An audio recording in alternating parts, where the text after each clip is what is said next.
All right, we are live. What is going on, ladies and gentlemen? This is Gent Sports. Back here again with another live stream, I guess. What is happening? What is happening? So today, guys, we are actually going to be doing a live call-in show. So what I'm going to be doing, guys, I'm going to be putting the link.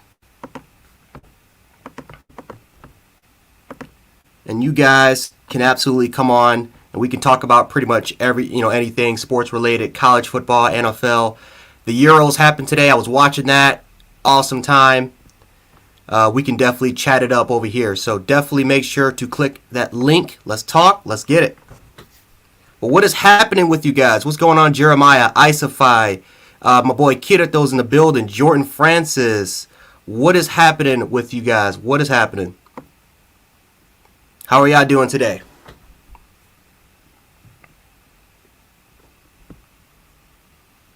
Shit, hockey too, bro. Not gonna lie to you, I haven't been really keeping up with that much about hockey ever since my Buffalo Sabres have just been absolutely crap in the bed lately. Only thing I know is that Jack Eichel is pretty much getting traded. I was watching the Islanders game not that long. I was watching the Islanders game not that long ago.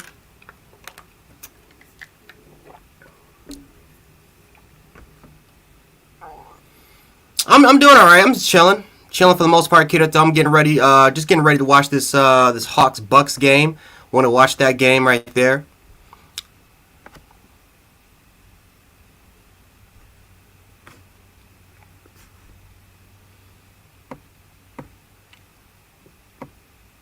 Talk about the Suns.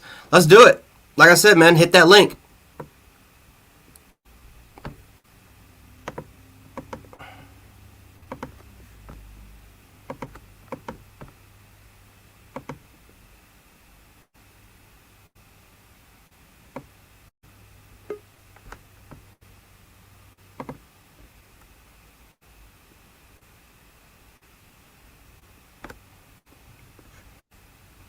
Okay. What's up, Jordan? What's up? What's going on, Doug? What's happening?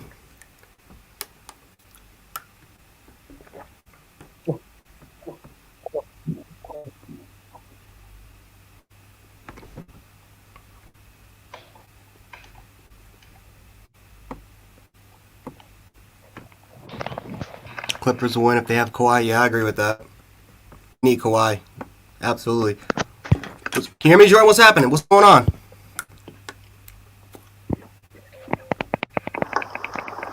Hey. What's happening? What's up? What's up? What's up? Do you hear me? Yeah, I can. Yeah, I can hear you. I can hear you a little bit. What's happening? Oh my god. I can't believe I finally meet you. Fine.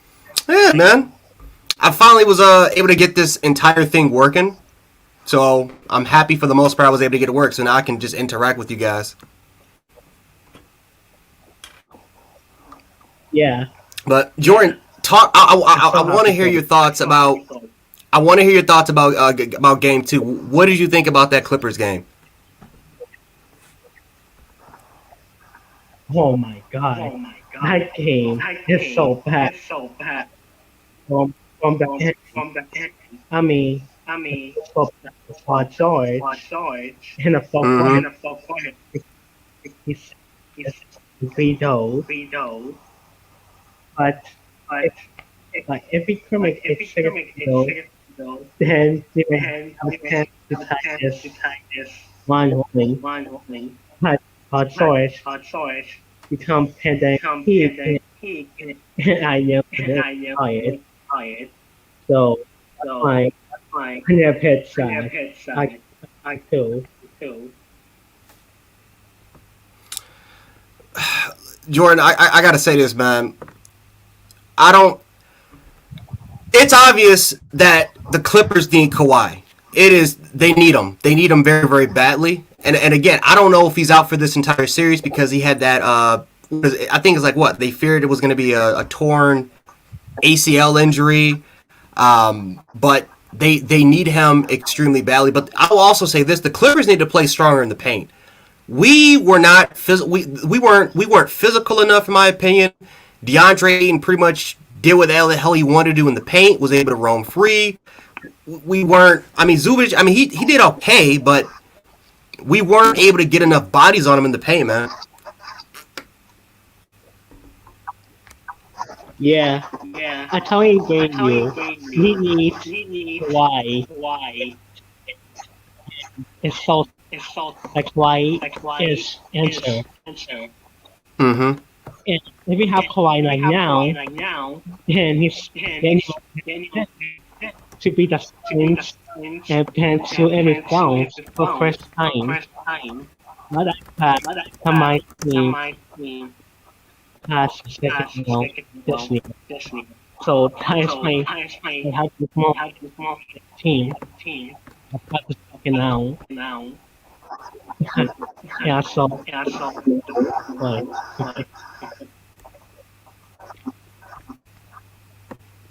Okay.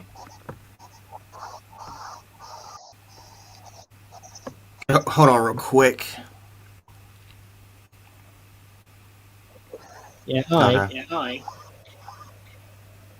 Okay. Am I echoing or is Jordan?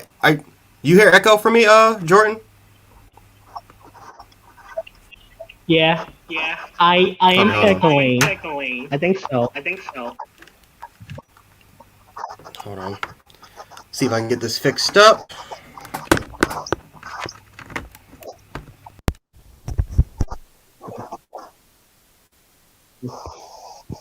Okay.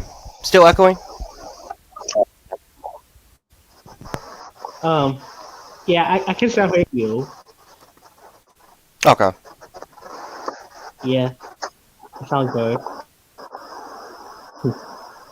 But thank God it's summer, and I might get my state ID this summer, but I Mm-hmm. don't know when. So I'm going to wait because I'm going to get job soon because I am in 12th grade.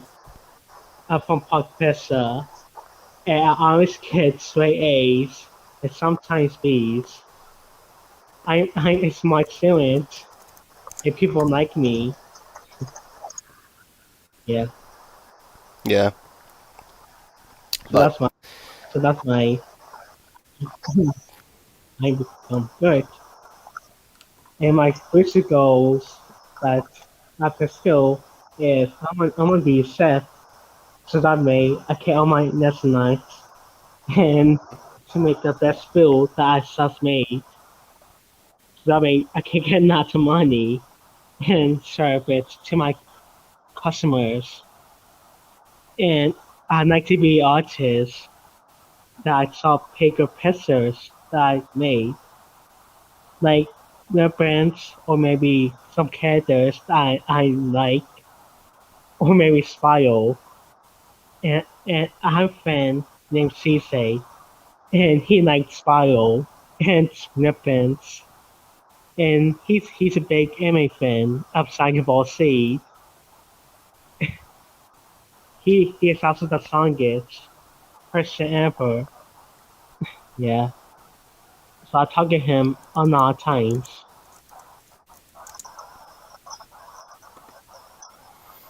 got you, big dog. Got you, big dog. Yeah. Yeah. Jordan, I let me ask know. you. Let me ask you a quick question, man. Who do you got today? Who do you got between the Bucks and Hawks? Ooh, that was a tough one to answer.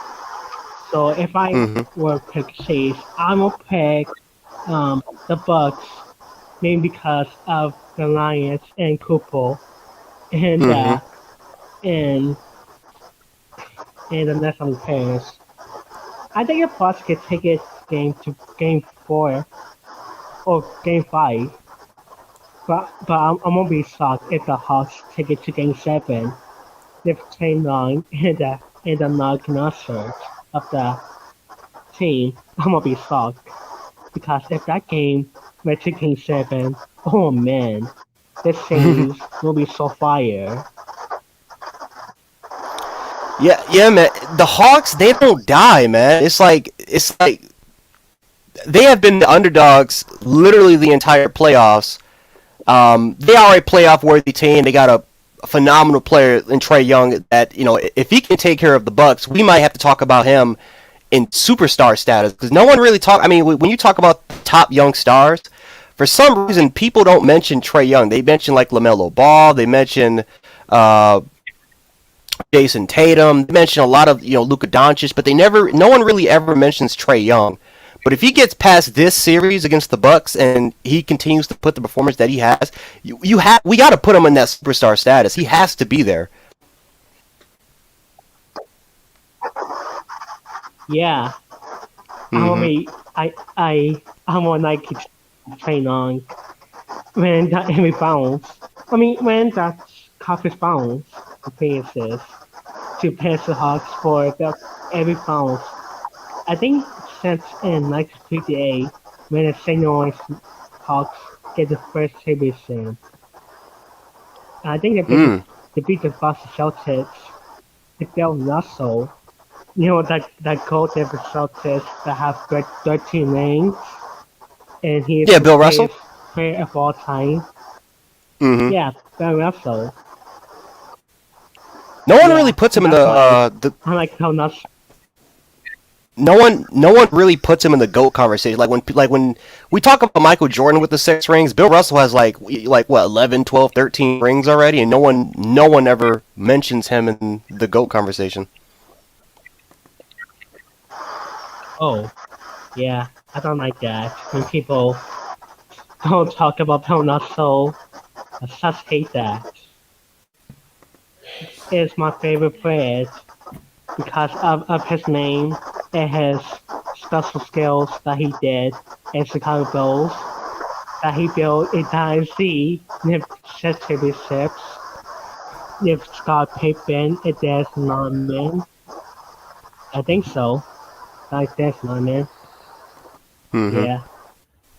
And it cost Phil Jackson, cost him to beat championships Mm-hmm. to 6.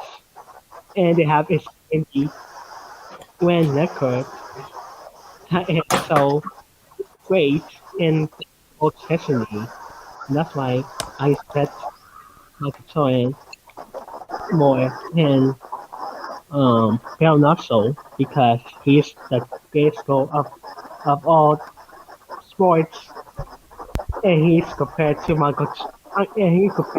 Tom Brady with the Yeah. 6 rings, but Tom Brady ran his another ring to the big Bucks, and that means he's the GOAT in the NFL.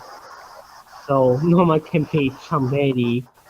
Not even Patrick Mahomes or even Peyton Manning cannot beat Tom Brady. 7 rings. That is so possible. Yeah. What's up, JT? What's good, Jance? What's going on, Doug? How you doing?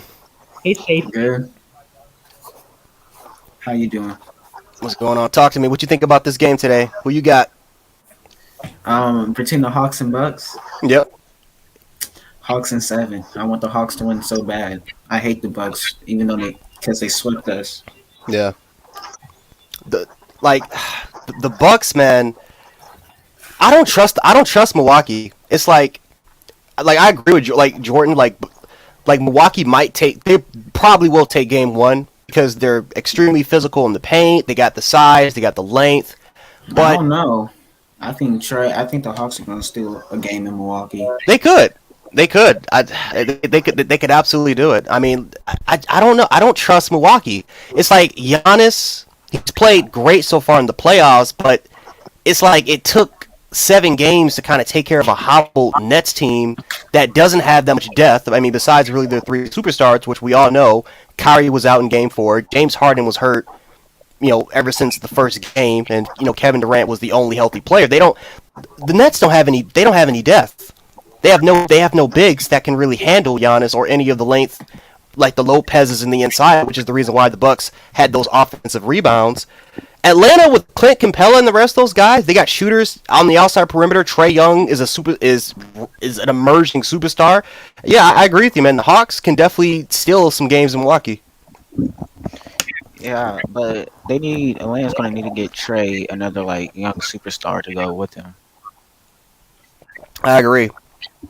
That's why I think if Atlanta wins this series and they go to the NBA Finals, that's I'm not saying that that's like LeBron carrying the Cavaliers to the finals, but that's impressive that he doesn't even need another superstar, like or a star, just a star. Like you know, Giannis has Middleton, who's arguably a star right now in the NBA. Trae Young doesn't have If anybody. if if the Bucks lose this, what you think the Bucks are, if the what you think the Bucks are gonna? You think Giannis is leaving? I don't think he's leaving. I think Giannis is one of those. One thing I've noticed about Europeans when Or it the comes to fire basketball, Bud? they They're could. gonna fire the coach. I think that could. I think that could happen. The pathway is literally right there for them to go to the NBA Finals. And you had 3 dominant years in the regular season, and the playoffs. Every time the playoffs have come in the Eastern Conference, which is a way inferior conference to the West, you haven't really gotten it done. You got your superstar player, you got the depth, you got your you don't have the best perimeter shooters, but you have the size, you have the length, you had the depth.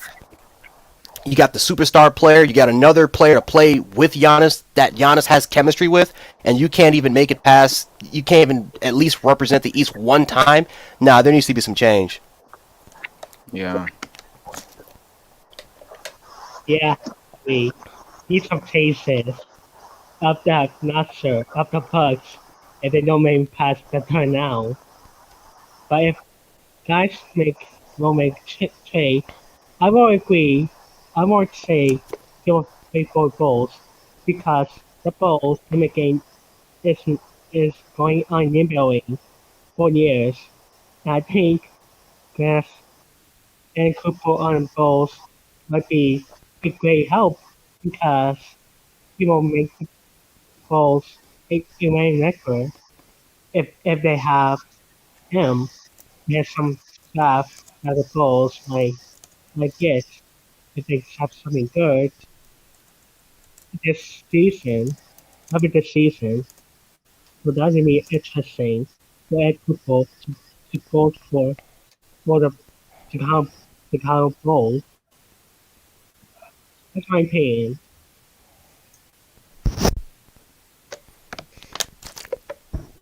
What do you Oh, think sorry. about the Kemba Walker trade? Boston's got to do what they got to do. They got to do what they got to do. What they got to do. I mean, Kemba Walker he hasn't played bad, but I don't think he's lived up to that contract. It's I just think because going to the Jazz because they got knocked out by the Clippers. mhm. Because I think the Jazz, I think they need to trade Mike Conley and try to go for Kemba Walker to get Kemba Walker to Utah with Donovan and Rudy.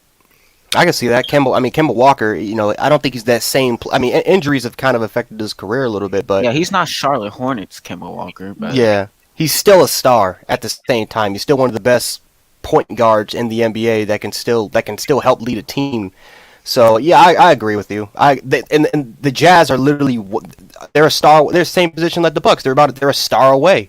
They're a star away from potentially competing for championships. And one, I agree with you. I would love for them to get a guy like Kemba.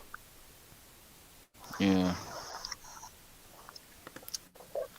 Who you got in the finals? Yeah, Oh yeah. man, I think the Suns. I don't want to say the Suns. I want to say the Clippers, of course. That's my bias, but I got if oh Kawhi is back, I got Clippers versus Hawks. But if he's not back, then it's gonna be Suns versus Hawks.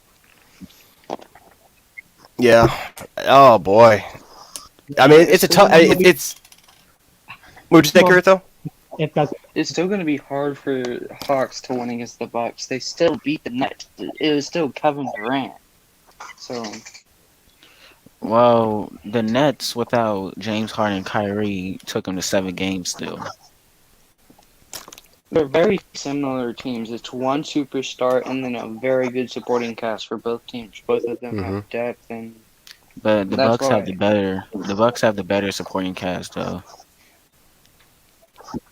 Yeah, They have better interior. They have a Yeah. better interior presence. So if the Hawks don't have a good shooting day, I think the Yeah. Bucks will dominate in the interior. But the problem with the Bucks is that they're not a good perimeter shooting team, which is why I think they struggle with the Nets when it came to the 7 games.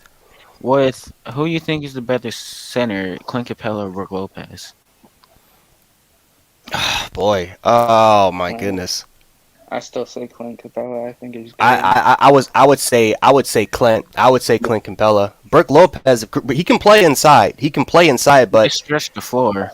yeah, he can stretch it. He can stretch that floor, and it's not just Brook Lopez that can dominate in the interior. Giannis can camp in there if he wants to. Chris Middleton is what 6'9" with those long ass with those long ass arms anyway. Like they have that length, man. But they can't. They don't. They're not. They've shot less than 35% from the perimeter shooting the entire playoff series. That is horrible. The Hawks, however, they have guys that can shoot. They have players all over the place that can shoot. Yeah, what's his name? Bogdan Bogdanovic. I like him a lot. I do. Yeah, John Collins is Me too. good. I think he's a good Mhm. player. Bro, I laughed so hard when he humiliated Joel Embiid. Oh yeah, that dunk. Oh. Joel Embiid got so mad after that. He went insane the rest of that game. I actually thought it was an offensive foul. I'm surprised that I think Yeah. that was the craziest part is that not only was it an offensive foul, but then you gave that foul on Joel Embiid with the and one. That was hilarious.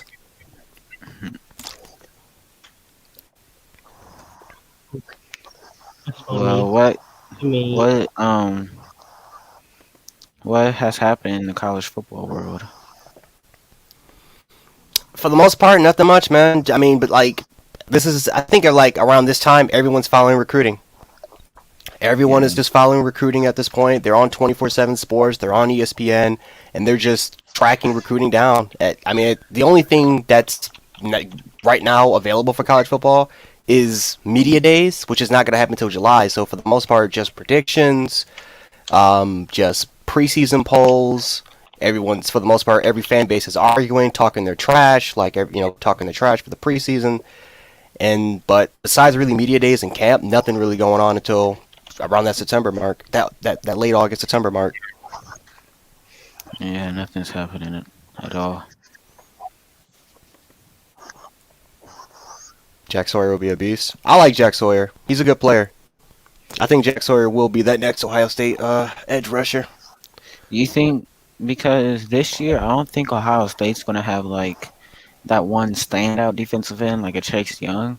It's just Mhm. gonna be like as a whole one of the best defensive lines. Because I think Ohio State and Oklahoma have the best defensive lines coming in next year. Or I this agree. year. We got to throw in Clemson. We got to throw in Clemson too. You think Clemson will take a step back? No, I don't think they're going to take a step back because they're competing in the ACC conference. There's no one there. There's there's no. I mean, people will say North Carolina. or yeah. Miami. I was about to say that people will say North Carolina is definitely a challenger. However, when you lose your top running backs, when you lose three offensive linemen, then you lose your top wide receivers that had the most production, and then you lose a majority of your defense. Incredible talent. You got the talent there. However, this is a year where Clemson's team is they were young as hell last year. Their entire defensive line is back with Brian Brzee and Miles Murphy. If And Xavier their Thomas entire can finally... defense is back. What's that? Their entire defense is back too. Oh, North Carolina? No, I was talking about Clemson. Oh, Clemson, yeah. Their entire defense is damn near back. Skalski it's his 20th year there, yeah, he's including been there forever. yeah. Except for that cornerback Kendrick that transferred to Georgia. Yeah, he's at Georgia now. Yeah, That's the, Georgia is gonna be. I think Georgia is gonna win the SEC this year, and it's gonna be Georgia, Alabama. it could be. I keep saying this, man. Don't sleep on LSU, man. Don't sleep on them. I'm telling you that is a very underrated team. You think the Pac-12 can make the playoffs at any chance this year? They have no shot. And I'll tell you why. Because the playoff committee in the past, they've shown that they don't love the Pac-12. I don't know why they don't love the Pac-12, but they've shown in the past they don't like the Pac-12. Now, if Oregon goes undefeated, you have no choice but to let them in. But if Oregon has one loss and they win the Pac-12 title, and you have to compete against potentially a one-loss Bama or one-loss Georgia, or you got a Clemson or Ohio State, or Oklahoma. let's say Oklahoma, especially with all the hype that Oklahoma has, they're preseason number 1 right now on ESPN, and then you have to Oklahoma's compete got a with lot of hype. exactly. Then you have to compete with What about USC? You think USC can run the table? potentially in the Pac-12 they could. I can see that potentially in the Pac-12. They need more talent. They need more talent. Yeah, They need more talent, and I don't love their coaching staff. Everyone else does. I don't love it. They do have a top 10 recruiting class this year. They do. They do. But then you have to look at the year prior. No. What was it? The 2019 class where they were like 55th in recruiting. Yeah, they were bad that year. Extremely bad. And again, they don't have the best coaching staff in the world. They don't have. It's not like Iowa or Wisconsin's coaching staff where you can afford having the 60th best class and you can still develop that talent, send that to the NFL. They need that top tier talent there, which is crazy that they're in California, and they used to get it every single year, and now recently Oregon has taken them away. I mean, Herb Edwards in Arizona. Well, all that talent's probably gonna be gone now, but just everybody else is like just picking California. Yeah, all the elite schools. Yeah, it is. It's absolutely crazy, man. I'm just trying to think who else in the Pac-12 because maybe, but I don't. I mean, Washington maybe. But Washington's very underrated too. yeah, they always have a good secondary. I don't know how they do it. They always have a good secondary. And They got a 5-star QB this year. They do. Yeah, they got a 5-star QB. I think. Yeah, is it the kid from Washington, right? Yeah, I think he got a 5-star. Mm-hmm. It's just the bias that recency bias, man. They What don't about- love the Pac-12. What about where do you think that JT Talamali kid's going? I think Ohio State. I think he's going to go to Ohio State. I think all the signs are pointing towards that direction. I think his relationship with Ryan Day and that coaching staff over there, I think, is beyond everybody else. His dad actually I don't know, wants. because Alabama is gonna, and he still got to visit Oregon and Alabama. Yeah, and Oregon's close to home. Oregon's very close. He's in Washington, and Oregon's Yeah, that's an hour away. And he visited Washington too. Because Mhm. his last 5 is Washington, USC, Oregon, Ohio State, and Bama. All right, will do. Yeah. What's up, So- Caden? Hey, What's happening? What's happening? What do you think? What do you think was going on with that? What's happening with Boise State? What's happening with Boise State so far? I've just seen the defense has been really good at some of their practices. The offense doesn't look too good, but I'm not too worried about the offense because last year is pretty good. Boise State's just gonna win the Mountain West like they always do. It don't matter. Probably. Even though they lost their coach, they're still gonna win the Mountain West. I need Boise State to come back, man. I need them to.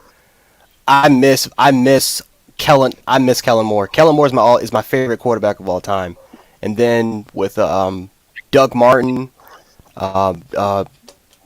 Austin Pettis, And the rest of those guys, oh boy, I love those Boise State teams. We need them to come back. We need them to dominate the I Mountain think they'll be West and back compete for because last championships. year, yeah, where did they go last year? Because last year everyone had a down year.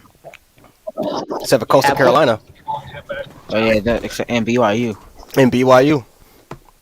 And Liberty and Louisiana Lafayette. Louisiana, Tulsa had a good year. Cincinnati was the best Group of 5 team last year. hmm You think Cincinnati can repeat what they did? I think they're gonna have a loss this year. I think the American Conference is really underrated.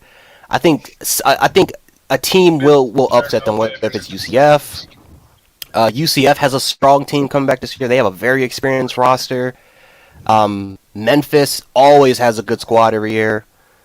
I don't think a team's going to go undefeated from that particular conference. If anything, I think the Sun Belt.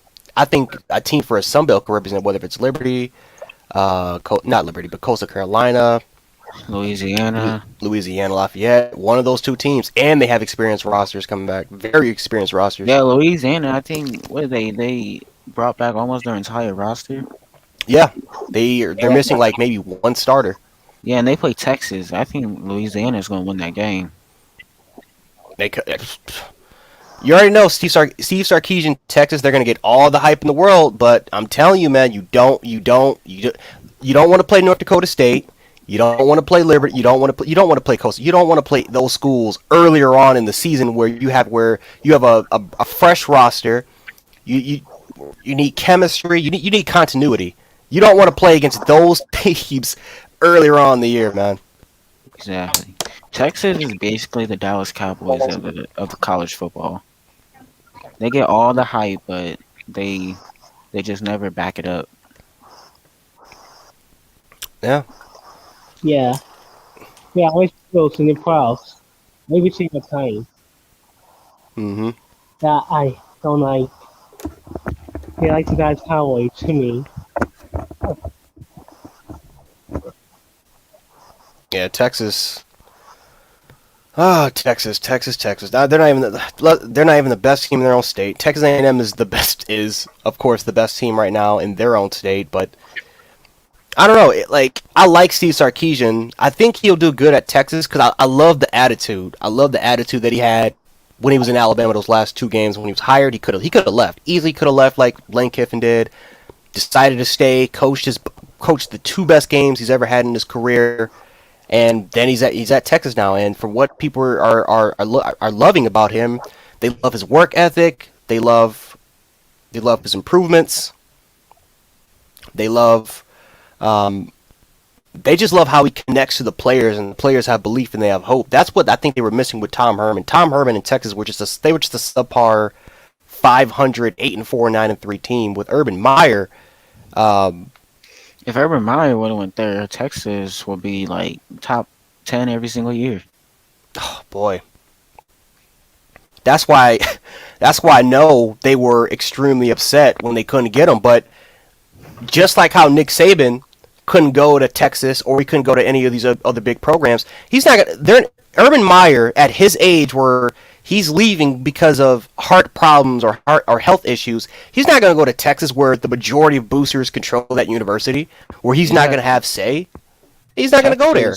Texas, because at Ohio State, he had a lot of pressure and all that. Because what I heard is that I know he retired because of his health. I think it was something in his brain or something. But, Yeah, But he would have done even worse. His health would have got even worse if he would have went to Texas. Oh yeah, and he would have to leave again, and then the process would have been broken. Like people forget before Ryan Day had to take over, when Urban Meyer when all that controversy about the recruiting policies or I forgot what happened over there, but remember Ohio State, they finished 14th in recruiting. That was the worst they've had since 2011. And 2019. Yeah, and they still made the playoffs. Went undefeated and made the playoffs. Still made the playoffs. But Texas, they can't recover. Texas is not that type of program. They're not up there. They can't recover. If Urban Meyer was there and he had, let's say, a good year or two, he's gone. He's gone with those health issues. The process is broken because the boosters, again, Urban Meyer can't handle the boosters. He can't handle all that stress. That's why I don't even know why he's going to the NFL. Well, he's in the NFL because he has more freedom. He has more. He has more control. He has more freedom. He can do whatever the hell he wants to do. But at the college level, you need to go to a place. That's why Nick Saban's at Alabama, because he can do whatever the hell he wants to do. Yeah, basically, Nick Saban owns Alabama. Owns the state. Yeah. I've said it. I've been there. I've been to Birmingham. I've been to a bunch of Tuscaloosa games. Besides, you can go to some bars. They have some good restaurants over there in Tuscaloosa. There's really not that much to do in Tuscaloosa, unless you're going to the Florida, Georgia. Unless you're going to that Florida, Bama, that Florida, Bama shore. You're going over there, and you can have a great time, But there's really not. I mean, there's not that much to do. So Nick Saban owns the state. He owns the boosters. He gets all the say. Urban Meyer never would have ever got that say if he was at Texas. Or if he stayed, we got that if he stayed at Ohio State. Oh yeah, Ohio State. My God, Urban Meyer can ask for anything. Ohio State would have gave it to him. I think he left because all that controversy, and all those kind of years of news it was starting to get to him a little bit. It was starting to really pile up on him. I think that if that doesn't happen, I think he's still there to this day. But thankfully, Ryan Day's there. Thankfully, he's there. And I think they're even better under Ryan Day. Yeah. Like, I mean, Urban and good. I think Ryan. You think he's going to win a championship there? Oh, absolutely. I think absolutely. I think because I don't think they're going to win it this year. This year, I think Georgia. Well, I don't really know who's going to win it. It's tough to say it right now, but I don't think they'll make it this year with a rookie QB. Because CJ Stroud. We need to see how he plays. Yeah, we need to. Whoever gets that starting job, they're going to have no experience. Mm-hmm. I can say the same thing about Bryce Young, too. It's like, I know I made some previous videos talking about just the weaknesses about Alabama and stuff like that. I know a lot of Bama fans were getting on me to say, no, we're going to be fine. We're going to be, we're going to just dominate. I'm like, no. I'm like, wait a minute here. I'm like, Bryce Young. I love Bryce Young. I've seen him play when Mater Dei versus St. John Bosco. I know what this kid has. But wait a minute here.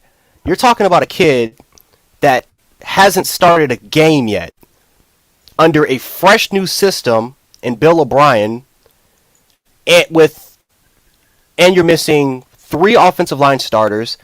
Your entire receiving, I mean, you got John Mechie and Slade Bolden, Jaleel Billingsley, of course, but Slade Bolden is an average slot. Yeah.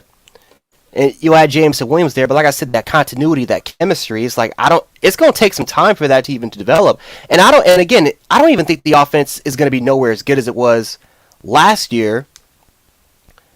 So it's like, yes, Alabama, do I think they're going to be elite? Absolutely. Alabama will probably sweep.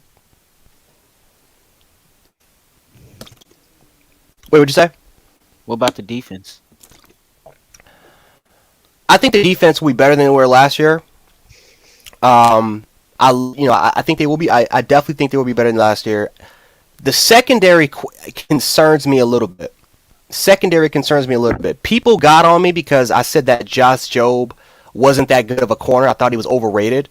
Which, if you take a look at the film, yes, Josh Jobe had 11 pass deflections. He allowed like 1 passing touchdown. However, and he got a high Pro Football Focus grade. However, Pro Football Focus, what they don't grade is if the ball is out of the vicinity.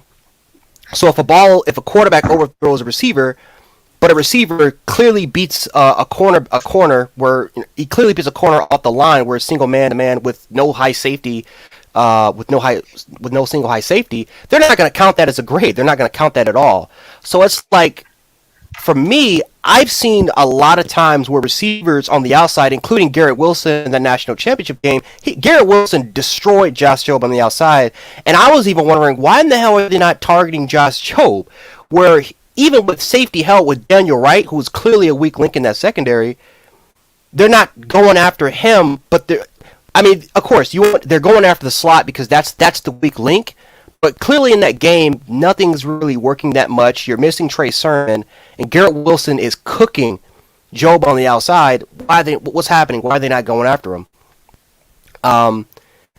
So for Josh Jobe, and then I saw that spring game, and I saw Trayshawn Holden, who was the sixth string receiver on the team, destroy him in that spring game. Again, single man-to-man coverage. Just left him completely on an island. Trayshawn destroyed him on comeback routes, on curls, inside slants, deep vertical bombs. So for me personally, you have Kool-Aid, who I'm concerned, who I don't know. I don't have any game film on him. Jalen Armour-Davis, I don't know about. Marcus Banks, never seen him play. Kyrie Jackson, never seen him play. Yes, you have Jordan Battle. And DeMarco Helms as your safeties, but Jordan Battle's not a rangy safety. He's not a guy that's going to cover. He's going to cover one end on the field. He's not. He's a Ronnie Harrison player. He's an in the box safety. Daniel Wright, Mr. Bust coverage himself, is too inconsistent. DeMarco Helms is another kind of he's more of a hybrid linebacker type of safety. I have concerns about that secondary. So even though I think the defensive line will probably make up for it, you can't expose Alabama. You can expose them in that secondary. If you have a good enough passing game, and you can take advantage of Alabama's weakness, which is, I believe, the secondary, you can take them. Which Ole Miss can do it. A&M has the capability. Georgia, like you said, has the capability, and even Florida has the capability. If Emory Jones can show that he can, if he can fit with that Dan Mullen system, which we saw in the national championship game, that Dan Mullen system destroyed Pete Golden. Pete Golden had no answer at all. Had no answer. Whether it was in the slot or whether it was out wide, had no answer. And if Florida can just establish a running game, Bama's would have lost. I'll be the first one to admit that. Yeah. What do you think about that Braden Batcher from Pulaski Academy or whatever it is from the TV show? Because he went to Arkansas. Wait, who? Braden Batcher out of Pulaski Academy from the TV show thing. Oh, the Last Chance. That never punched. Or no, the coach that never punts or whatever. I don't know too much about him. Wait, talk to me about him.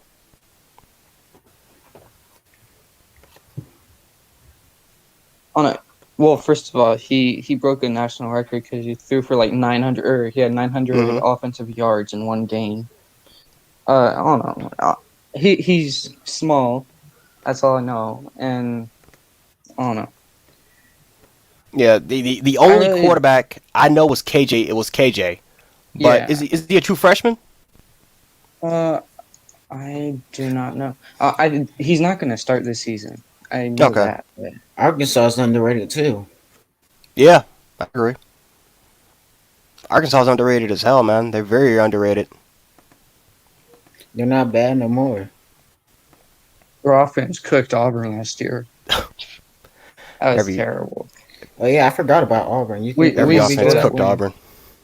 you We think lost our Auburn's gonna be defensive good? line. No, No. absolutely not. Bo Nix should just transfer. Bo Nix couldn't get any other offers.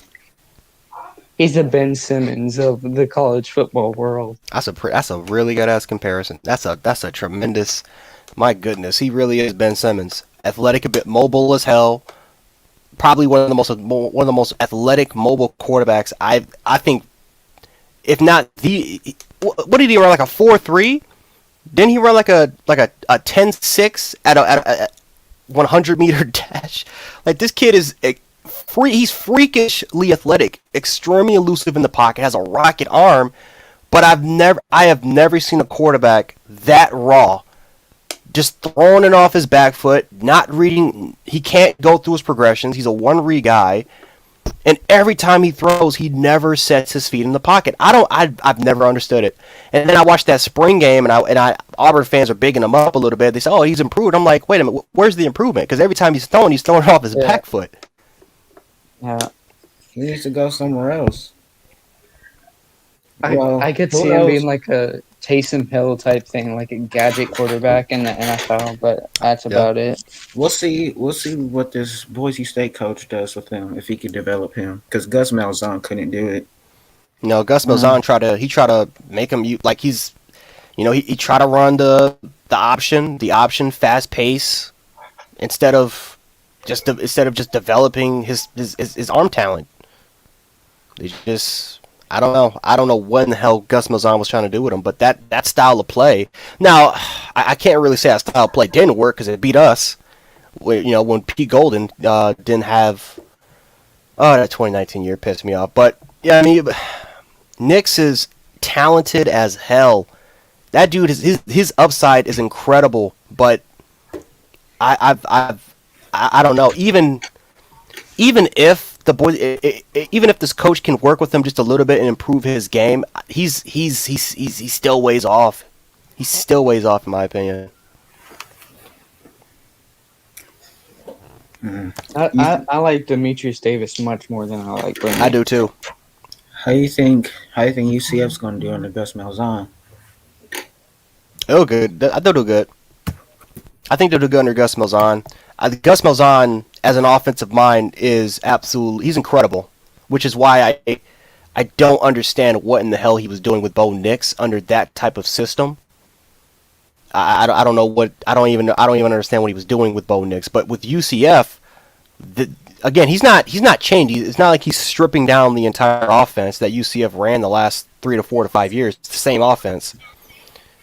It's just I think I think that Gus Malzahn, he's in his comfort zone. He's in heaven right now. I think UCF can definitely shock the world and definitely make a push. You think they'll be like 2017, 2018? More like 2018. I think they'll be like 2018. Okay. Undefeated.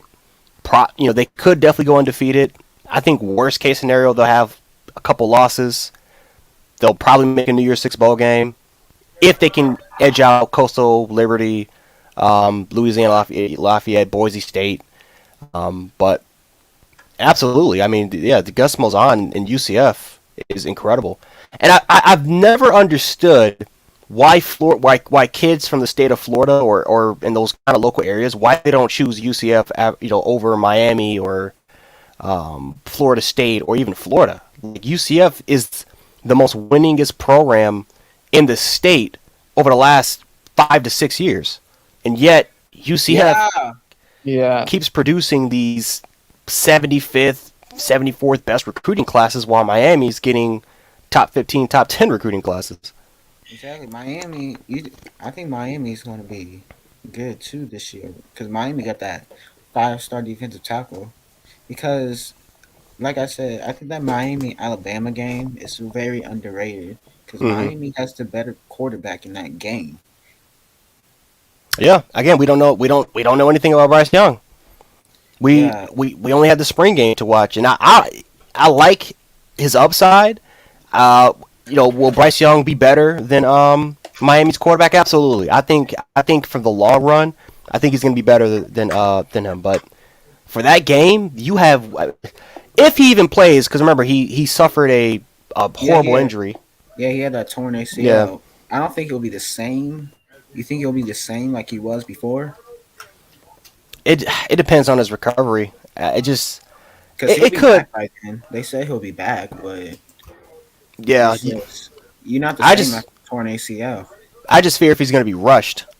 I just hope he's not going to get rushed, because when you suffer an injury like that late in the season, those injuries, it's going to take you at least until around November or December to even get fully healed. And even then, you still need to go through the process of, rehabbing it. You still need to go through the process of just getting used to it.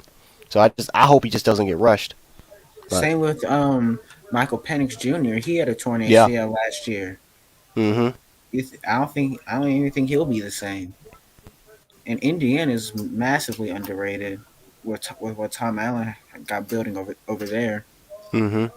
and they got I they agree. got they got Ohio State at home. That game, I'm a little bit nervous about that game. Mm-hmm. Do y'all play? I forgot. Do y'all play Iowa this year? Here I'll tell you our schedule. So we have our first game's at Minnesota. And then second is home against Oregon. Then after that, we play Tulsa at home. We got Akron at home. We got at Rutgers. We got at Maryland. We play at Indiana. Um, we got Michigan. At, we got at Michigan. We got Penn State at home. We got at Nebraska. We got Purdue at home. Michigan State at home. So we don't Mm. play Wisconsin. We don't play Iowa, and we don't play Wisconsin. Mm-hmm. In the Indiana game, that's yes, that's the trap. I would say that's the trap going right there. But I would say the good thing about that game is that Ohio. I think Ryan Day knows how serious that game is.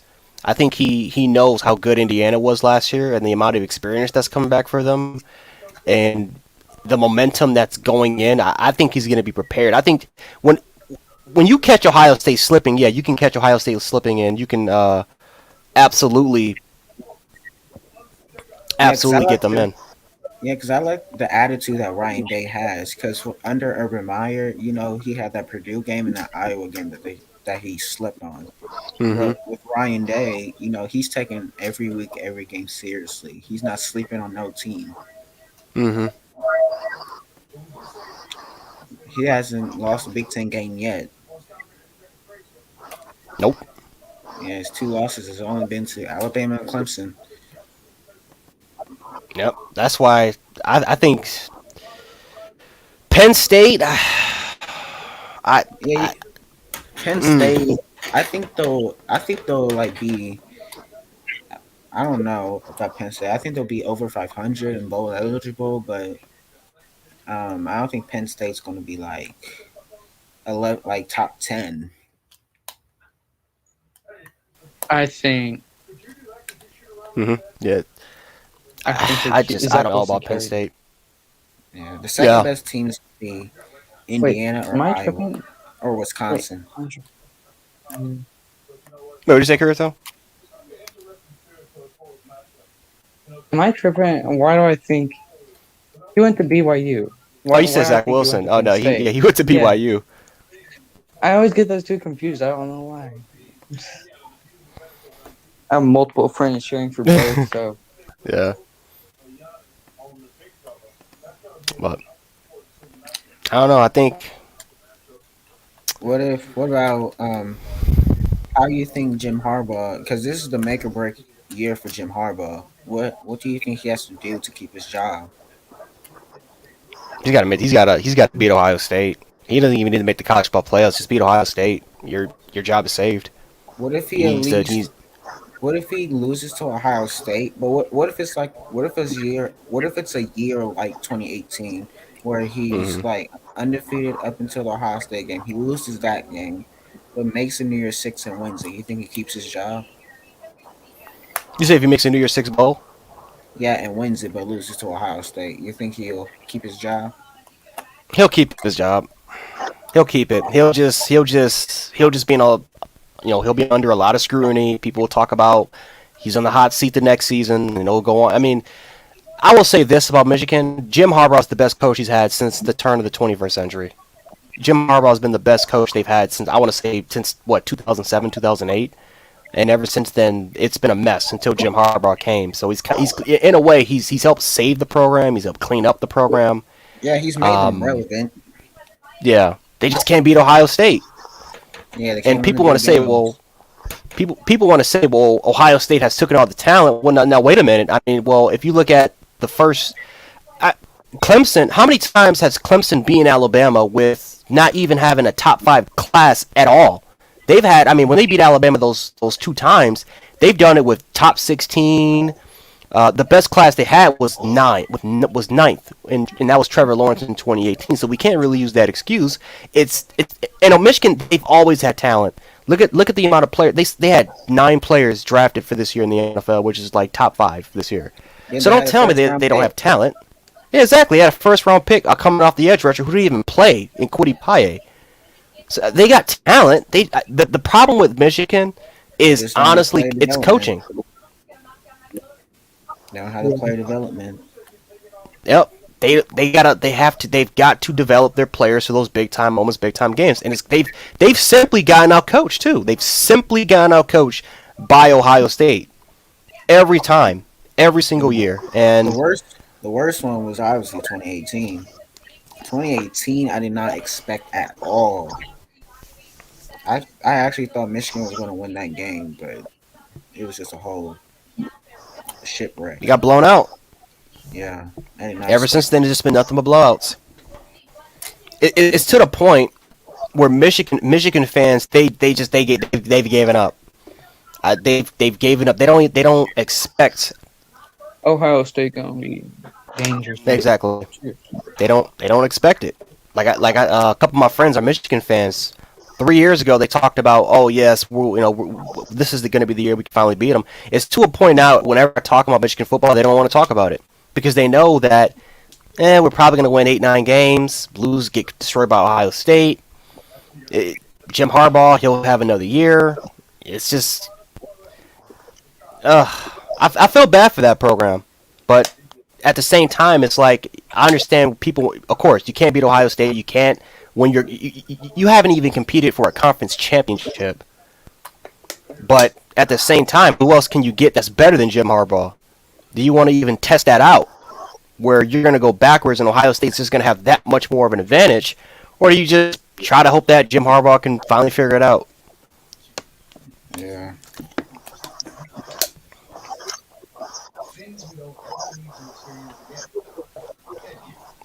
Well, this upcoming NFL draft in 2022, who do you think is going to be the number one pick? I wouldn't be shocked if it's Malik Willis. I wouldn't be shocked at all if it's Malik Willis at all. I think Malik Willis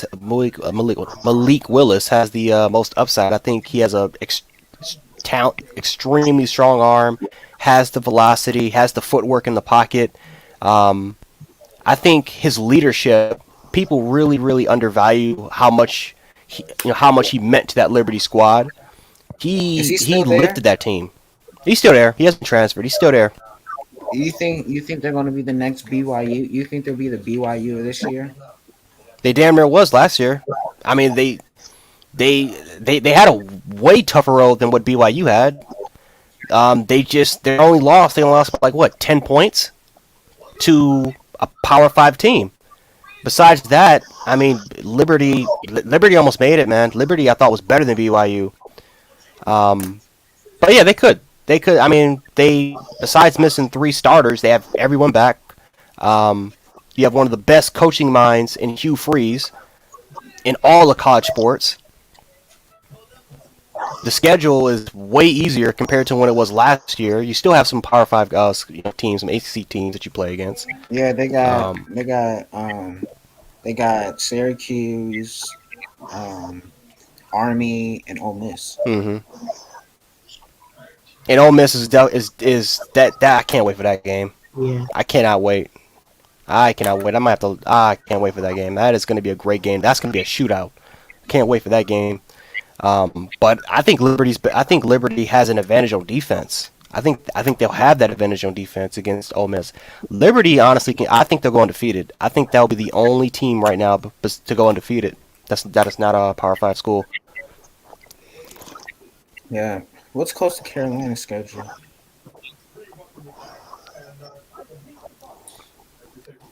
Oh boy, what is their schedule? I don't think they'll play any Power 5 schools at all. Let me see. I don't even know how Coastal Carolina was good last. I don't know. I don't know either. I wasn't paying I don't know attention at either. all. Okay, so they got Kansas. They got App State. App State. Oh, of course they're playing at Buffalo. Oh yeah, they got Buffalo too. Yeah, Kansas is their only Power 5 school. Oh goodness.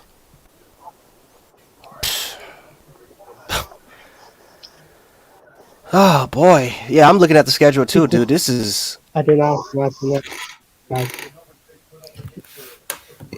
Oh yeah, what if Ole Miss does beat Alabama like they did in those back-to-back years in Alabama? Because I think they play in Alabama this year. they do, and they actually have a pretty. I don't know. I Now don't of even know what I course, would think. now of course, it's the year after Elijah Moore leaves, but And Kenny, Elijah Moore, Kenny Yeboah. Um, if Ole Miss gets another one like they did those back-to-back years when they beat Ole Miss, when they beat Alabama in Alabama, that would be shocking. it would be. Ole Miss was my second favorite team during that time period. With Chad Kelly. With Bo Wallace and Chad Kelly. I actually went to school with Chad. But oh boy, no, Ole Miss, man. I mean, they have a. It depends on the trenches because I know people would love to talk about how Matt Corral did a phenomenal job and throwing in the air, and Kenny Yeboah and Elijah Moore destroyed Alabama on the slot. No one really talks about how Ole Miss dominated them. They dominated Alabama in the trenches. Like Bama's defensive line could not mess with Ole Miss's offensive line. Like Ole Miss dominated. I thought Alabama was going to lose that game. I thought so too. I'm like, dude, Ole Miss had 259 yards rushing on Alabama. There's nothing they can do. I will say this in defense for Alabama going into this 2021 year, they had a defense that Dylan Moses, who was still injured, well, quote unquote injured, so he couldn't really move well and he really couldn't cover in the slot. Christian Harris was still learning the defense. Daniel Wright was still the starter at safety. Thankfully, they took him out because, again, he literally allowed 3 touchdowns literally by himself by simply with busted coverages. Malachi Moore was still learning the position. Brian Branch was still learning as a true freshman. The only thing that bothered me was the defensive line they were just overpowered. Christian Barmore couldn't really do anything until literally the last 3 minutes. Timothy Smith wasn't starting. DJ Dell couldn't really handle Ole Miss's offensive line. So that's the worry for me is for Ole Miss, how are they going to handle Alabama in the trenches? Because if Ole Miss, if they can play well in the trenches, Ole Miss has both their running backs back, including Jerrion Ely, who I think is one of the best running backs in all college football. It really depends if Alabama can hold up strong. Now, again, a lot of these experts, and including a lot of Bama fans, will tell you that Bama's biggest strength this year is the defensive line, and they're going to hold up, and Will Anderson and Chris Allen are going to dominate off the edge. That might be true. However, how are they going to handle Ole Miss in the trenches where you have a bunch of 3 technique and one nose tackles? How are they going to handle Ole Miss? Because if they're getting pushed back and the same crap happens again, where Jerrion Ely and Connor averages nearly 7 yards a carry again, with Ole Miss dominating Alabama from the slot because no one can cover their tight ends or receivers in the slot, we could see another upset, a potential upset. Yeah, because I don't think Alabama's going to run the table and win the championship like they did last year. They're not. They're a young team this year. They're quote unquote rebuilding, but when you're a program like Alabama, Ohio State, you don't rebuild. No, you're simply just going to reload. I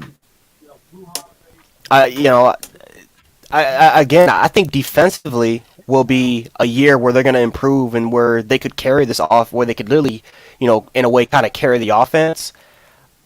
I'm just worried that when you lose all that superstar talent and now you have to rely on Brian Robinson as your main guy, and I like Brian Robinson. I like him a lot. He's no Najee Harris. He's no Derrick Henry. He's not even a Damian Harris or even a Josh Jacobs as your third string. Brian Robinson, for all 4 years as the fourth string, third string, and as the second string guy, has had a combination of 600 yards throughout his entire career. So it's like, so now you kind of expect me for Brian Robinson to believe that Brian Robinson's going to dominate? I don't believe that. Because he hasn't shown me at all. He hasn't shown me a glimpse throughout his career that he can dominate. I've seen glimpses of Derrick Henry. I've seen glimpses of Damian Harris. I've seen glimpses of Najee doing it. I haven't seen one. And Bama's most important factor with all those national championships is the fact that they can run the football on anybody. When you're losing 3 offensive line starters, and most likely you're probably going to be playing 2 freshman 5 stars, if not maybe 1 5-star at maybe guard, and then have guys like Tommy or Damian George, who are second, third string guys going to be your starters. It's like, yeah, this offensive line can still be good. This offensive line could still be a good offensive line, but it's not going to be great. And in a year where LSU, I think, will be way stronger on the defensive line, Georgia is going to be as dominant as they always been on the defensive line. I think there's just too many good teams in the A&M will probably have the best defensive line in the SEC as a whole. I think there's a lot of teams this year that can give Alabama a run for their money. And even then, even outside of that, you got Ohio State with an experienced defensive line. You have Clemson with an experienced defensive line. I think that for this particular year, there's a lot of questions going in for Alabama compared for everybody else. Yeah, because I could easily see Alabama have 3 losses.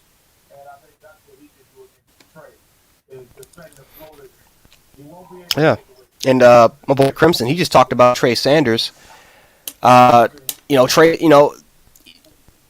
McKellen is probably the only guy I feel comfortable of being the Alabama running back. Trey Sanders is coming off a car crash. He coming off a spinal injury, or a back injury, because he damn near was in a fatal car crash. How is he going to recover? Especially in the last couple of years, he's been injury riddled. Rodell Williams, I just don't believe in Rodell Williams. So it's like, is there going to be a guy? Is there going to be a running back that's going to take charge of this offense? And will the offensive line be as good as they were? Ohio State, we all know Ohio State has the best offensive line, arguably, in college. Clemson has all 5 starters back. Oklahoma has all 5 starters back. The top superior teams have an advantage over Alabama. The only thing that Alabama has an advantage over everybody else is talent. And even then, Ohio State, Georgia, they're not far behind. Yeah. Because right now, Ohio State has the number 1 recruiting class of next year, and they're not that far behind Alabama from this past year. Yeah. And if they get JT for 2021, they're going to be. I don't think they'll take the number 1 spot, but they'll be like right there. Mm-hmm. I think it'll be. Yeah, I agree. But Yeah, I want to ask. Ohio State got that quarterback. Oh, was it CJ? CJ Stroud. I want to ask both you guys a question, because a lot of the experts talk about Oklahoma as being the best. Like, they got ESPN has them as a preseason number 1. I made a video talking about why I think Oklahoma might just have the most complete roster, but a lot of people that were arguing with me about that, they haven't proven that they can handle it in the playoffs. What do you guys think about Oklahoma this year? Because I think they'll win the Big 12, but if they go into the playoffs, can they handle those teams this year with their roster right now? Can they handle those teams like the Alabamas, the Georgias, the Clemsons of the world? I think because I don't think they'll go undefeated this year in the regular season, because Lincoln Riley, every year that Lincoln Riley has made the playoffs, he hasn't been undefeated. So I think Kansas State might beat Oklahoma again. Baylor is Oklahoma's trap game. Iowa State is obviously their biggest game on the regular season. I think if they make the playoffs this year, maybe they'll win the game, because Clemson doesn't have a veteran QB. Alabama doesn't have a veteran QB. Ohio State doesn't have a veteran QB. Georgia, I think Georgia's my preseason number 1. Yeah. But I think, because everyone says that Oklahoma has the best QB, entering this season with Spencer Rattler. So if they do make the playoffs, I don't know. I don't know if they'll win or if they'll lose. I just don't know yet. Kira, what you think, Kirito?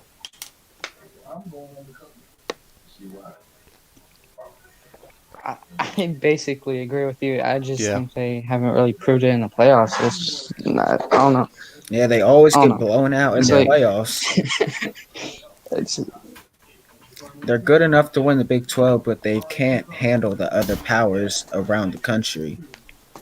yeah. Yeah. And I think for them, or for like a lot of Oklahoma supporters, and even I was trying to kind of argue with this a little bit because I was kind of siding them with, is that college football is always, it's different, but at the same time it's not different. It's not like the NFL where it's unpredictable. You don't know who's going to win the Super Bowl, even with the best rosters. Because in the NFL, the best rosters don't do it. You can have a team like the Giants come out of nowhere, like they did in 07 and in 11, and win it. In college football, the best rosters do win it. However, you have an exception like Oklahoma that they're just lacking somewhere, and what they've been lacking for a long time was defense. They've sucked on defense.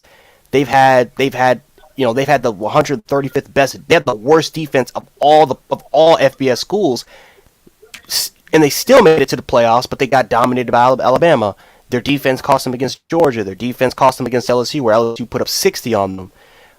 For this particular year, however, it's interesting because they had one of the best defenses last year, top 10 in every category. But it's like it's hard for me to say I don't know. It's hard for me to put them in there where the past has clearly told me that you've been outclassed, and we all know the Big 12 is competitive as all hell, but they don't have the best. They don't have the best conference. Texas is not. Texas is probably going to be a 8-4, maybe 9-win team. Iowa State will probably be a top 10 school, but we all know Iowa State can't mess with the elite of the elite schools. So if Oklahoma continues to do what they do, and that's dominate, and they continue to show that, hey, we're showing tremendous progression on offense and defense, then we got to go to the playoffs. Can we handle Clemson? Can we handle the Bamas? Can we handle the Georgias can we handle those schools? And I need to see that. I need to see it personally. Yeah, because they're not called Chokeohoma for no reason. Because they always choke in the playoffs. Yeah. I wanted, if I could see them in the SEC. What if Oklahoma? What if Oklahoma had? I don't think they'd be as good in the SEC. Yeah. What if Oklahoma had last year's defense with that 2017 team against Georgia? Oh, they won the championship.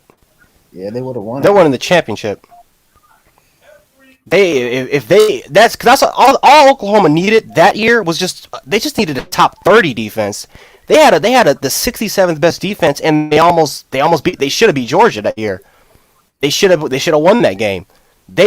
All they needed was a top 30 defense. I think Oklahoma's winning the national championship against Alabama, because I think that with Alabama's defense, Jalen Hurts is gonna have a way better game than what he had against Georgia, because Georgia had a top 3 defense that entire year. Jalen Hurts, he would start all 4 quarters, and Oklahoma would just outclass Alabama. I think Oklahoma would have won that game. That's all they needed. That's always been the argument for Oklahoma that everyone else keeps making, is that all Oklahoma needs is a top 20, top 10 defense with their offense, which we all know is always top tier, and Oklahoma's winning a championship. It's crazy that this year they have all that. They have the defense going into this year. They have the roster with that developed. They have that developed roster. But yet we always kind of keep making the argument that they've been to playoffs 3 times and they've choked it all away. They've won the Big 12 every single year, and something is always holding them back. Yeah, I don't know. It's because they don't have an excuse this year. Because back then, no, they don't. Because those past 3 years has been their defense. But this year, they don't have a defense. They have a complete team. If they can't win it this year with their defense, do you think they move on from Lincoln Riley? No, they're not going to move on for Lincoln Riley. I think it'll be stupid for them to move on from Lincoln Riley. Um, ever since Lincoln Riley has took over that job, they have won over 10 or 11 games every year with him there. Lincoln Riley, and I will give him credit. Oklahoma's program is dominated by their boosters. Their boosters take control. It's not like Nick Saban, where Nick Saban has all the control. The boosters have that control. Mainly when those situations happen, coaches don't last long because they don't have that much power to begin with. I give Lincoln credit. I'll give Lincoln Riley for to having that patience to deal with all that BS that, of course, the boosters are going to be giving him, and all the critics are giving him every single year. I think you put almost every other coach in that position, they're not handling it. If Nick Saban was in the same position Lincoln Riley was in, Nick Saban would leave in the first week because of the boosters giving him all that hell. So So I think that they know that there's nobody else better. Lincoln Riley's still in his 30s. He's still developing as a coach. His coaching staff continues to improve and get better. And then obviously you have defensive coordinator Alex Grinch that, if you look at the stats for every single year, it has drastically improved. So even if they don't make the college ball playoffs this year, it'll just be a disappointing. It'll be a failure. Everybody will just say it's a failure, like they've said everything else. This is just a failure. It'll put more pressure on Lincoln Riley to do something. But I don't think he'll get fired. It's championship or bust for them. Absolutely. I would say the same about Georgia. Alabama, it's every year. Clemson is I think Clemson. It's like 3-4 teams. I think LSU. I think I'll even put LSU in that conversation. I know a lot of people don't have the expectations, but every other LSU fan will tell you that, no, this is the year that LSU is going to be extremely competitive. Well, we'll see, because you got two quarterbacks that played a lot. You got experienced running back roster. You have all 5 starters on the offensive line. You got Keyshawn Butte. You have Eli Ricks and Derek Stingley, who everyone is calling them the best cornerback tandem in college football. You got the defense. There's no excuse for you either. This is the championship bust for them, in my opinion, too. Yeah, because Georgia got those 2 5-star transfers with Eric Gilbert and De'Aaron Kendrick. So Yeah. because before De'Aaron Kendrick went there, Georgia was kind of thin at the cornerback position, but now they add De'Aaron Kendrick, and they got Eric Gilbert. Like, basically, Georgia has George Kittle and Travis Kelce as their 2 tight ends, with that other tight end that Georgia had, who's a monster. Like, Eric Gilbert can definitely be the next Kyle Pitts. Yeah. Or something like that. Because Eric Gilbert's absolutely. a monster. Even without George Pickens, you still have Jermaine Burton, who you can play out wide. I forgot their other receiver. Other receiver's name. Yep, say that George Pickens could possibly come back for the Georgia week. I can see that. I could absolutely see that. Even without George Pickens, you still got a receiving crowded with talent, with 4 and 5 star talent. Hell, their slot receiver from a couple years ago who they lost, he's back this year. Georgia has the talent. You got Todd Monken, who everyone who I believe is one of the best offensive minds in all college football. You got all 5 starters on the offensive line. You got probably one of the best running back rooms in college. We all know the defense will be elite. And Georgia always has a defense. Yep. Yeah. It's just, what can you do? It's like, can you not get upset by an unranked team? Yeah, Georgia better go undefeated. Because they finally have a QB with JT Daniels, because JT Daniels was a 5-star, but he got injured at USC, and that's what messed him up. But he transfers to Georgia, and Georgia was a completely different team with JT Daniels and Understates and Bennett. They weren't that good, but when JT Daniels starts, they're a top. Because if JT Daniels was starting against in that Alabama game, Georgia could have won that game Mm-hmm. because they were leading, but Alabama came back. Yeah. And I would say I would definitely say this about Georgia. Now, I'll give him credit for this. Todd Monken, you can clearly see earlier on the season how uncomfortable he was with Stetson Bennett. You can clearly see that his playbook wasn't even being utilized until JT Daniels was the guy. JT Daniels was a perfect fit for that offense. As soon as he took over, that offense just took off. This year,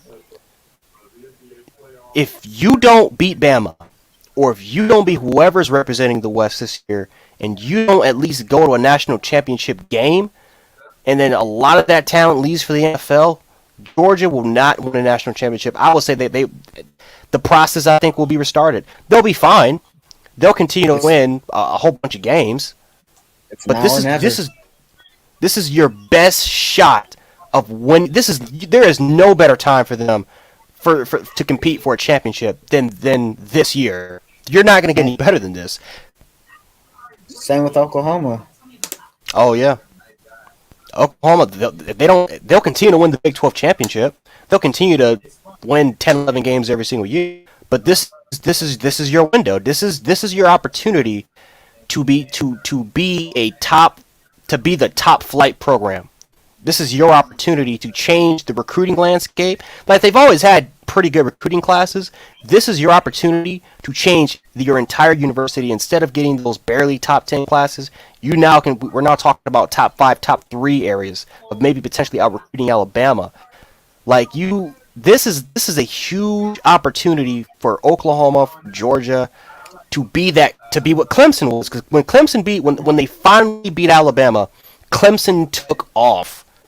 They took off. They had all the momentum. And then 2-3 years later, now we're talking about Clemson entering top 5, top 3 annual recruiting classes every year for them. Hey.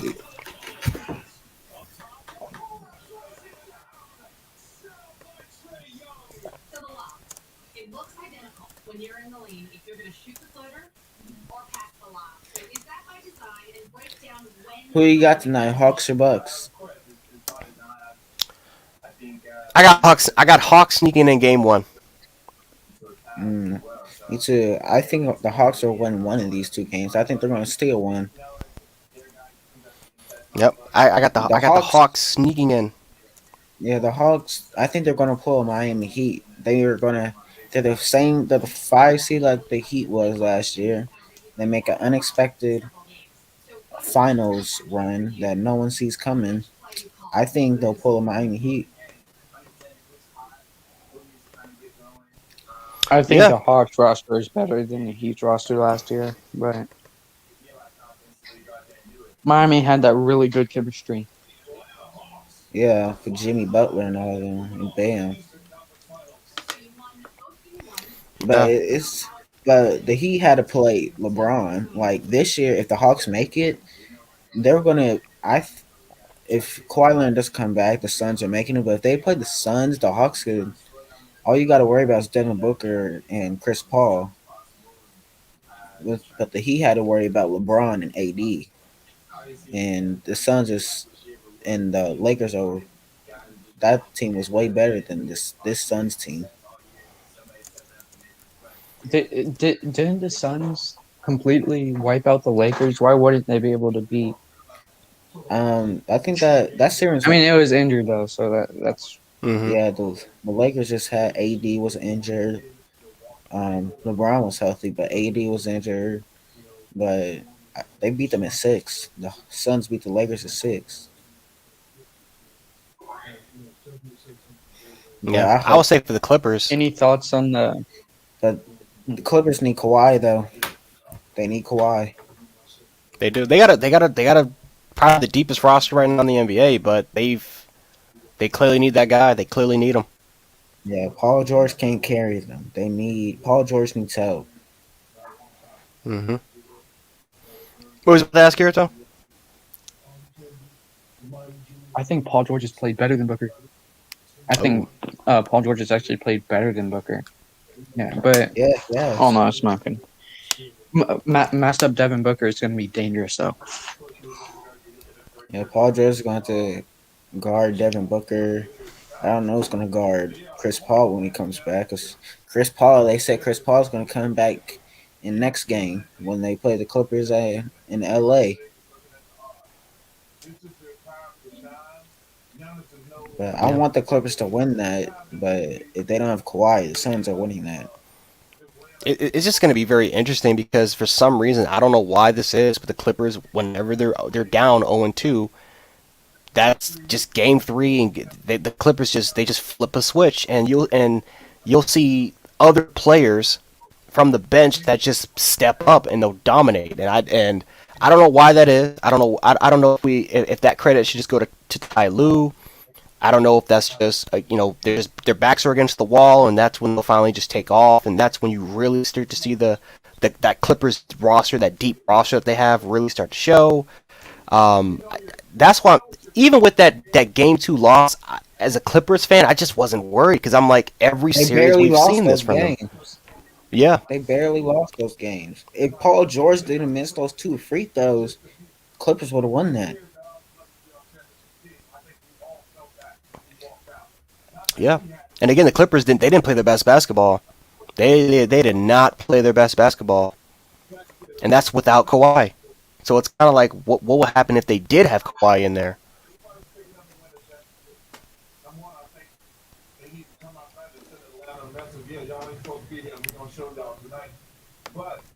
Has any word about Kawhi coming back by like game 4? No, I'm guessing he won't be back by game 3. I don't even think he's gonna be back at all this series because of that. Yeah, I think they say that he has an ACL injury. They fear that he has a torn ACL. Yeah, and we haven't heard anything. If his injury wasn't that serious, they would have announced it. I think he's done personally. Now, if he can come back, I hope it's not forced like we saw with KD when KD played against the Raptors in the finals, where he had that injury, and you kind of rushed him to kind of play, and then he actually ended up getting hurt, and the same thing happened with Clay. Yeah, so I just hope for this. How do you think the Warriors are going to be next year when Clay comes back? If he can come back, he might not even come back until February of 2022. But I think the Warriors, I think it'll be a very similar year. If Clay does end up coming back, and let's say he's like maybe 80, if he's like 90% healthy, or maybe he's 100% healthy at all, the Warriors, I think they'll be a top 4 seed. Steph and Clay, one of the best shooting duos in basketball.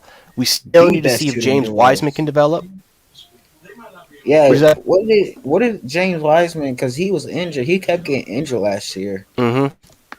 Draymond Green's still there. You got Andrew Wiggins who can show up, but he's kind of inconsistent. I really need him to show up. You got Kelly Oubre, and they got a lottery pick. They got the NBA lottery. I think they got the number 5 and number 8 pick. Mm-hmm. Pistons and Houston had the top 2 picks. Yeah. I think the Warriors. What do you think about Cade Cunningham? He's gonna be the number 1. I like him. I like him. I feel so bad that he's gonna go to Detroit. Detroit is like Detroit's like it's the worst franchise right now. I would rather go to the Magic than the Pistons. Bro, Detroit is such a depressed city right now. Like, how do you have the Lions and the Pistons? Exactly. Like, the 2 worst teams. Got the Red Wings. In both. The Tigers, the Michigan Wolverines. So.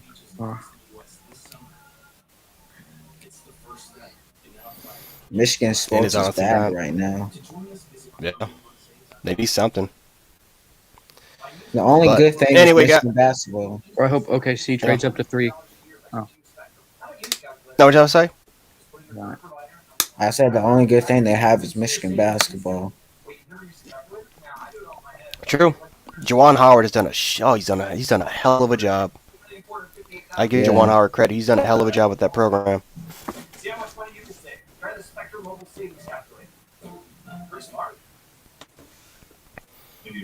But I'm gonna get ready for this. Watch this basketball game. I appreciate both of you guys for stopping by, talking it up with your boy. No problem. I will probably do this tomorrow. problem. I love it. I love this. I love it. Are you gonna do it I tomorrow? ain't got nothing to do, so I'm gonna be back. All right. Yeah, I'll probably do this tomorrow. All right. Have a Alright, good tomorrow. day. All right, y'all. Have a good day, man. All right, guys. Appreciate everyone that stopped by the chat. We'll probably do this tomorrow, so definitely stay tuned to the community tabs. Definitely stay tuned for that. Also, more future content in the future. Thank you guys so much, Kirito, Jeremiah, JT, Isify, of course, boy Crimson. Thanks to Bet, EL. Thank you guys so much for stopping by. And again, more content coming in the future, so definitely stay posted for that. But anyway, guys, Jan Sports, aka Jan716. I will catch you guys in a little bit. Again, make sure to stay tuned. Also, follow me on my social medias. That link, I will definitely have that below, link in the below description. Follow me on Twitter, Instagram. Definitely so you guys can stay tabbed when I will definitely post. But yeah, thank you guys so much for stopping by the stream, and I will be back.